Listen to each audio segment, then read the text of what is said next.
आज मैं बताने वाला हूँ आपको डिवाइजर के बारे में। जिस संख्या से भाग लगाते हैं उसको डिवाइजर बोलते हैं, उसको हम लोग 20 से दर्शाते हैं। ठीक हाँ, जी हाँ, जिसमें भाग लगाते हैं उसको डिवाइडेंड बोलते हैं, उसको भाज्य बोलते हैं, उसको ए से दर्शाते हैं। ठीक है, भाजक से भाज्य में भाग लगाने पर जो आपको फल मिलता है, प्रोडक्ट मिलता है, उसका नाम भागफल या प्रतिफल होता है। उसको क्यूटिंट बोलते हैं, उसको हम लोग क्यू से दर्शाते हैं। जी हाँ, एक और बच गया, लास्ट में जो भाग लगाने पर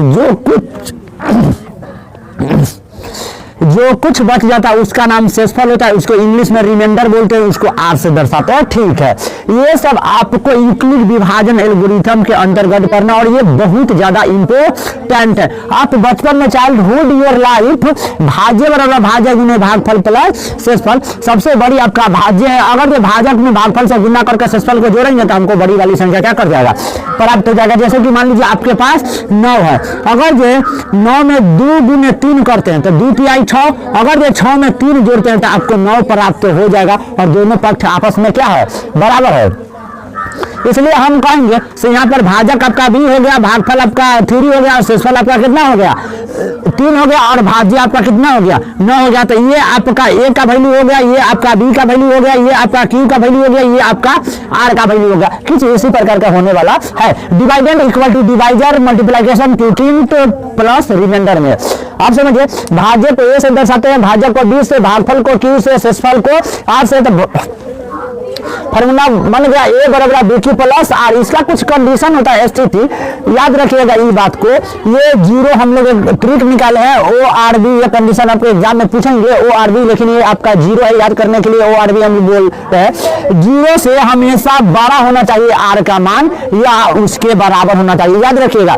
शेषफल जो होगा ना, शेषफल जो होगा वह 0 से हमेशा बड़ा होना चाहिए, या नहीं तो उसके बराबर होना चाहिए। शेषफल जब 0 से छोटा होगा तो माइनस में हो जाएगा, कथी में, और भागफल में कभी भी माइनस नहीं आता, ये बात को याद रखिएगा। और बी का मान हमेशा डबल होना चाहिए, किसके मान से, आर से। आपका ये जो बी का मान जो है शेषफल से हमेशा बड़ा होना चाहिए। अगर जो शेषफल के मान बड़ा हो गया, एक मतलब और लगेगा, तो इस कंडीशन को समझ के आपको रखना है।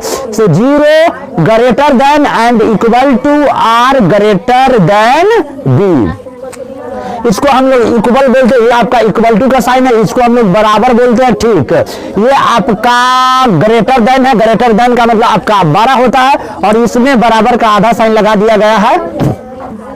ये हो गया greater than and equal to, इनमें ग्रेटर देन भी है और इक्वल टू भी है। ग्रेटर देन का मतलब 12 या इक्वल टू का मतलब बराबर। ठीक, इसके बाद ये आपका लेस देन है, लेस देन का मतलब आपका छोटा होता है। एक छोटा सा आपके पास ट्रिक है, इस ट्रिक को आप हमेशा याद करके रखेंगे। ये रिमेंबर ट्रिक है, ये बच्चों को बहुत ज्यादा कंफ्यूजन रहता है। ये सारी चीज को समझने के लिए आपके पास एक छोटा मोटा ट्रिक है, याद रखिएगा। जिधर नोक उधर छोट, जैसे कि मान लीजिए इस साइन को बनाया गया और इसमें पूछा जाए छोटा किधर है, तो समझिए इधर का ही आपका नोक है, तो जिधर नोक होगा उधर क्या हो जाएगा, आपका छोटा हो जाएगा। ऐसे समझिए कुछ। अगर जो मान लीजिए ये साइन कुछ इस प्रकार है, इसका नोक किधर है, अगर जो मान लीजिए आप एरो बना रहे हैं, तीर बना रहे हैं, तो इसका नोक किधर है, आपको इधर दिखाई दे रहा है, तो ये नोक है, जो जिधर नोक होगा उधर आपका क्या हो जाएगा, छोट हो जाएगा। दैट मींस कहने का मतलब क्या हो गया, अगर जो इधर आपका 5 है तो समझिएगा इधर क्या होगा, 8 होगा। क्यों, छोटा संख्या में ऐसा नोक हो रही होगा। अगर जो मान लीजिए यहाँ पर 4 है, यहाँ पर 12 है, और आपको ये वाला साइन को पुट करना है, इसमें साइन को लगाना है, तो कैसे पुट करेंगे। सबसे पहले छोटा को छोट लीजिए, जिधर छोटा उधर नोक, जिधर नोक उधर छोट, तो छोट को ना तो चारों नोक कर दीजिए, बनकर तैयार हो गया। उसी प्रकार अगर जो मान लीजिए यहाँ पर आपका 12 है, यहाँ पर 12 है, दोनों पक्ष आपस में बराबर है, तो इक्वल टू का साइन लगा दीजिए। क्या चीज का साइन लगा दीजिए, इक्वल टू का। अगर जो हम आपसे कहे 6 है, यहाँ पर 6 या 8 है, 6 या 8 है, यहाँ पर दोनों को चिन्ह आ रहा है, एगो 6 भी है, एगो 6 या 8 है। तो देखिए सबसे पहले तो ये समझिए दोनों आपस में बराबर है, तो एगो साइन लगाएंगे। लेकिन 6 से बड़का है 8, मतलब 6 छोटका है, तो उधर नोक कर देंगे। ये वाला साइन का इस्तेमाल कर दिया गया है यहाँ पे। इस प्रकार आपको इस चीज को ध्यान में रखना है। हम लोग सबसे पहले यूक्लिड विभाजन एल्गोरिथम का थोड़ा मोड़ा कंसेप्ट समझ लेते हैं। यूक्लिड विभाजन एल्गोरिथम एक ऐसा एल्गोरिथम होता है जिसके आधार पर हम लोग 2 धनात्मक संख्या का हमेशा मौसा निकालते हैं। मौसा निकालने के लिए कम से कम कितनी संख्या होना चाहिए, 2 संख्या कभी भी निकाल सकते हैं। और कभी भी माइनस वाला संख्या का मौसा नहीं है। आप -10,5 का कभी भी मौसा नहीं निकाल सकते, क्योंकि यह संख्या क्या है, निगेटिव। हमेशा धनात्मक 2 संख्या का मौसा निकालने के लिए हम लोग यूक्लिड विभाजन एल्गोरिथम का प्रयोग करते हैं और इसका फॉर्मूला दिया गया है 196 और 38,220। आपको सबसे छोटी संख्या कितना है 196 और बड़ी संख्या कितना है 38,220। है देखिएगा तो 100 छोटी संख्या से बड़ी संख्या में 38,220 में मसा निकालिए आराम से। ठीक है, एक बारी लगाइए, डायरेक्ट फार्मूला लगाइए। 196 एकम 196, 12 में से 6 गया 6 ही बचा आपका 7, 17 में से 9 गया 8 ही बचा 2, 2 में से 1 गया आपके पास एक टर्म हुआ। तो इसके लिए ये आपका बी का मान हो गया, ये आपका ए का मान हो गया, ये आपका क्यू का मान हो गया, ये आपका आर का वैल्यू हो गया। आप नीचे करिए यूक्लिड विभाजन एल्गोरिथम से, यूक्लिड विभाजन एल्गोरिथम, ये आपका कॉन्सेप्ट होता है एल्गोरिथम से। क्या फॉर्मूला होता है इसका ए बराबर बी क्यू प्लस में आर। इसका कंडीशन होता है 0 से बड़ा होना चाहिए आर के मान या बराबर, आर का वैल्यू बड़ा होना चाहिए, आर का वैल्यू छोटा होना चाहिए बी से। ए का वैल्यू कितना हो गया 38,220 बराबर में बी का वैल्यू कितना है 196 गुने क्यू का वैल्यू कितना है 1 है या प्लस में आर का वैल्यू कितना है 186।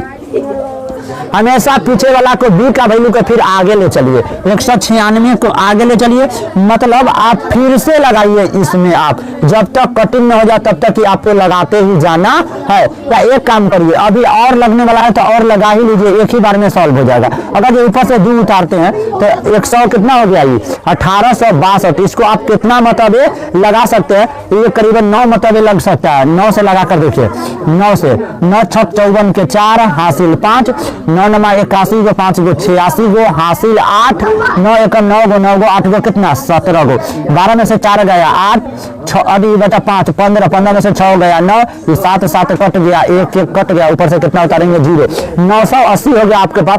अब 5 मरतबे में लगा दीजिए, लग जाएगा।